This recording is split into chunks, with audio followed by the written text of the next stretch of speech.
अस्सलाम वालेकुम everyone. I hope आप सब लोग खैरियत से होंगे।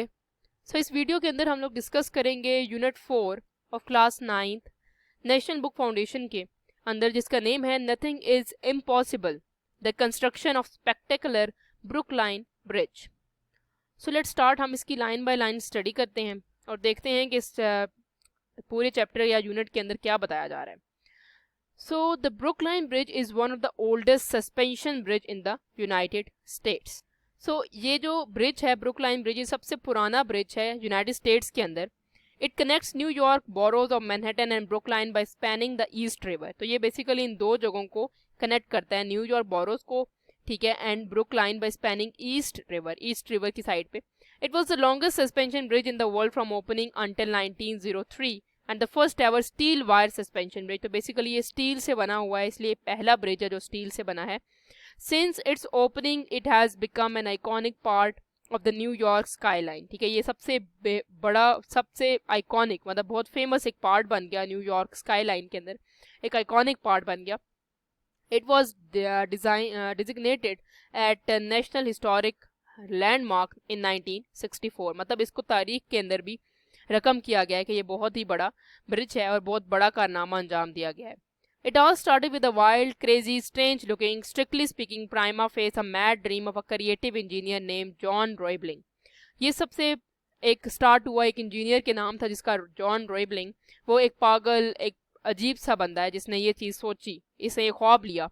Who was inspired by an idea to build spectacular bridge connecting New York with Long Island, ताकि वो न्यूयॉर्क को कनेक्ट कर सके लॉन्ग आइलैंड के साथ। However the bridge building expert throughout the world thought that this was an impossible feat and told Roebling to forget the idea. पूरी दुनिया से जितने भी इंजीनियर थे, जितने भी एक्सपर्ट्स थे, वो ये कहते थे कि इनको चाहिए कि ये इस आइडिया का, इस ख्वाब को भूल जाएं, क्योंकि ये बिल्कुल ही नामुमकिन है। It just could not be done, it was not practical, ये प्रैक्टिकल नहीं है, ये नहीं हो सकता, सब ये कहते थे। It had never been done before, ये पहले कभी भी नहीं हुआ। Incensed that John Roebling heard all those age-old criticism that many of us frequently encounter in our life or career when we try to accomplish something different that appear to be challenging to others. हमने, जिस तरह John रैबलिंग कहते हैं कि मैंने ये चीज़ सोची है कि जितने भी आप कुछ बड़ा काम करना चाहते हो तो बहुत सारे ऐसे क्रिटिसिज्म होते हैं, बहुत सारे ऐसे लोग होते हैं जो आपको हमेशा तनकीद का निशाना बना रहे होते हैं, जो एक बहुत बड़ा हर्डल बन जाता है आपकी अकम्पलिश में, आपके सक्सेस में। But Roebling could not ignore the vision he had in his mind of this bridge। लेकिन उसने फिर भी अपनी जो दिमाग में एक आवाज़ थी कि ये ब्रिज उसने बनाना है, उसको वो इग्नोर नहीं कर सकता था। He thought about it all the time and he knew deep in his heart that it could be done. He just had to share the dream with someone else। वो चाहता था कि ये जो उसके दिल में कितनी बड़ी ख्वाहिश है, ठीक है, वो इसको पूरा करे। बस एक ऐसी चीज़ का इंतजार था कि वो किसी से इसको शेयर कर सके। After much discussion and persuasion, he managed to convince his son Washington, an upcoming engineer, that the bridge in fact could be built। बहुत सारे डिस्कशन के बाद उसने अपने बेटे से ये बात डिस्कस की, जिसका नाम वॉशिंगटन था, और वो भी इंजीनियर नहीं बना था, इंजीनियर बनने वाला था। Working together for the first time, this homely team of father and son developed concept of how it could be accomplished and how the obstacle could be overcome. With great excitement and inspiration and the headiness of the wild challenge before, they hired the crew and began to build their dream bridge।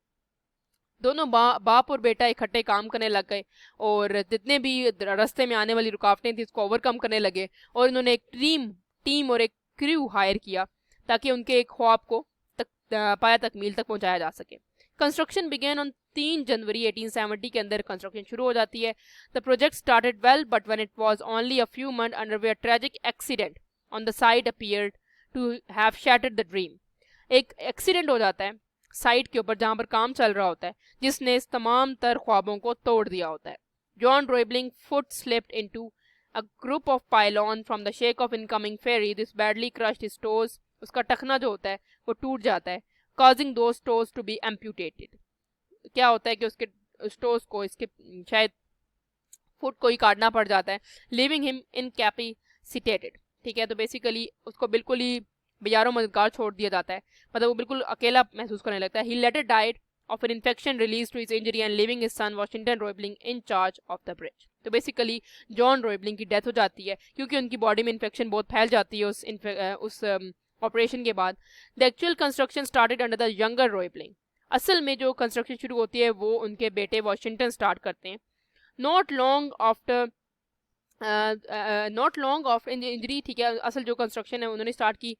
Not long after taking charge of the bridge, Washington Roebling suffered a paralyzing injury as well, the result of decompression sickness. This condition plagued many of underwater workers in different capacities, as the condition was relatively unknown at the time and in fact was called Cashian disease by the project physician Dr. Andrew Smith. So Washington was left with a certain amount of brain damage, which resulted in him not being able to walk or talk or even move.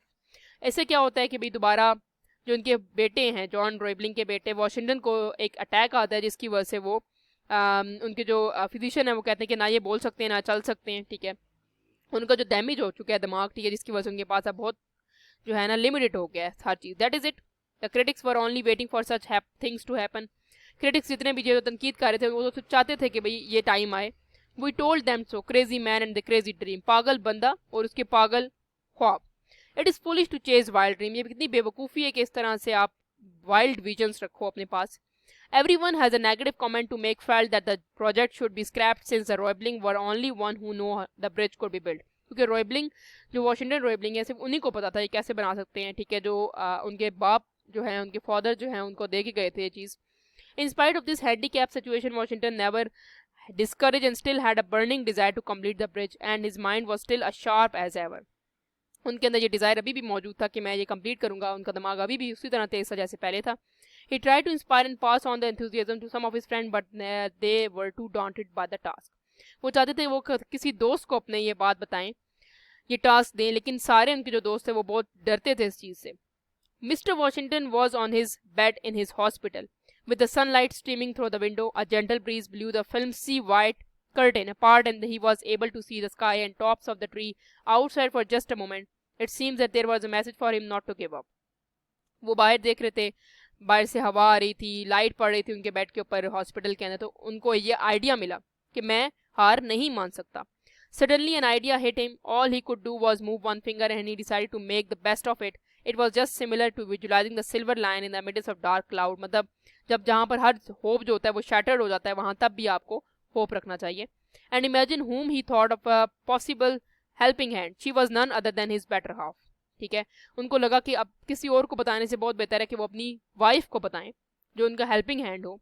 Emile Warren Roebling, who was determined to stand by her husband in all circumstances, जिन्होंने ये ठान ली थी कि वो हर मुश्किल में अपने husband का साथ देंगी. Then it was this lady devotion and unquestion loyalty that made the entire Herculean task a more manageable. Herculean का मतलब है कि बहुत मैराथन टाइप टास्क उन्होंने अचीव करने की ठान ली.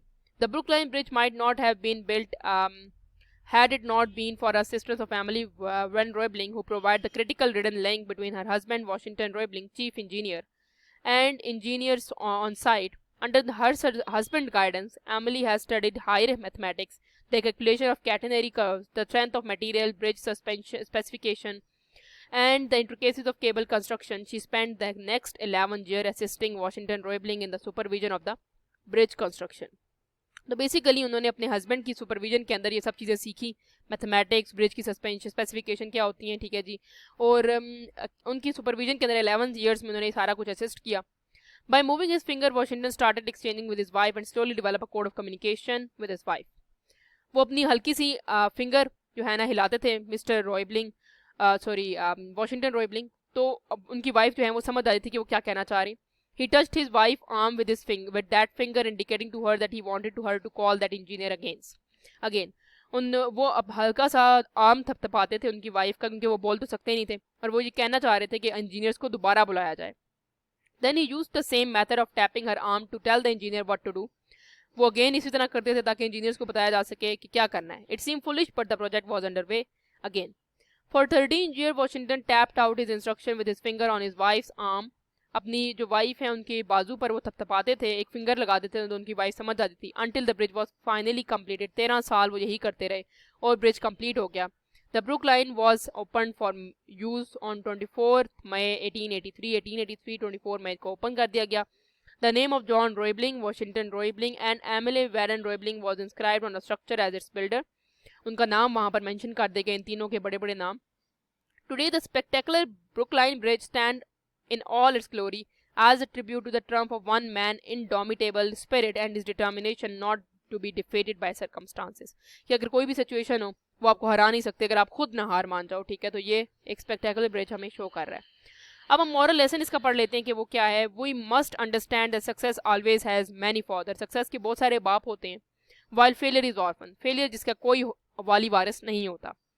इन such situation you must remember that there are always two hands ready to help you. हमेशा ये याद रखना चाहिए कि दो हाथ हैं आपके जो आपकी हमेशा हेल्प करेंगे. And those are your own hand. और वो आपके अपने ही हाथ हैं. So, a strong belief in one's own faculties keep one focused, not allowing one to lose one side and thereby coping with adverse situation. अपने आप के ऊपर यकीन करना चाहिए, अपनी sides के ऊपर, अपनी faculties के ऊपर, तो आप जीत सकते हैं. The Brookline Bridge also shows the dream that seems impossible can be realized with determination and persistence no matter what the odds are. It is also a tribute to the engineers and the teamwork, ठीक है, and to their faith in a man who has considered mad by the half world. तो basically ये सारी इन तीनों के साथ साथ Emily के साथ जॉन रॉयबलिंग या वॉशिंगटन के साथ साथ उन सारी टीम को भी इसका क्रेडिट जाता है, इंजीनियर्स को और उनकी टीम का, जिन्होंने एक ऐसे इंसान के ऊपर यकीन किया जिसको आधे से ज़्यादा दुनिया पागल कह रही थी. ठीक है. तो बेसिकली ये काफ़ी इमोशनल और काफ़ी बेहतरीन जो है एक यूनिट है जिसके अंदर उन्होंने इमोशनली आपको ये बताने की कोशिश की है कि कैसे आप अपने ड्रीम्स जो हैं उनको फुलफिल कर सकते हैं, मगर आपको हर सिचुएशन के अंदर होपफुल रहना है. ठीक है. So that's all from my side. If you have any queries, you can ask me in the comment section. Please like, subscribe and share my channel. Keep supporting. Thank you so much for watching.